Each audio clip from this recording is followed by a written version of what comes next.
Should you really splurge on expensive glasses? Tina Fey once famously said, "You could put glasses on a rotting pumpkin and people would think it was sexy." She's totally right, frames are an awesome accessory. But when it comes to shopping for new ones, or more affordable options, say, under $100, from the likes of Warby Parker or Zenni Optical, just as effective as the expensive pairs you'd find at your local optician's office? The short answer, in most cases, yes, cheaper glasses are a-okay, says Gregory Ostrow, MD, Director of Pediatric Ophthalmology and Adult Strabismus, a condition that affects eye alignment at Scripps Clinic in San Diego.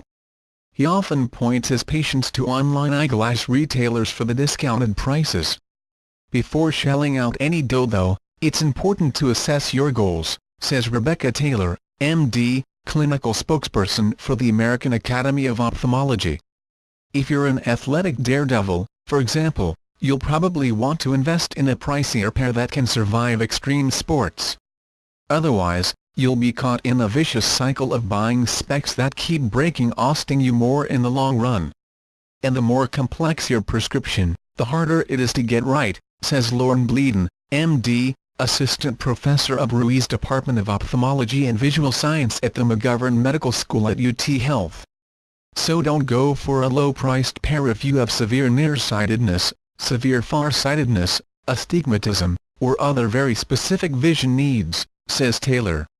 Wherever you decide to buy your glasses, experts agree that having your pupillary distance, space between the pupils in each eye, properly measured is super important. This will ensure that the center of each of your lenses is in the proper place. This is something that's done in office if you're buying expensive frames, whereas you'll have to figure out that measurement yourself if you're ordering online, and that may not be quite as accurate. If the measurement is slightly off, it won't cause permanent damage, but it can still be a nuisance and cause double vision, says Bleeden. So before you click buy, check the return policy to make sure you can have them remade or get your money back if they don't fit properly. If you can afford it, ophthalmologists also recommend polycarbonate lenses, which are 10 times more impact-resistant than plastic or glass. The bottom line, as long as you don't have major eye issues or a hobby that's rough on your frames, getting a new pair on the cheap is eye doc approved.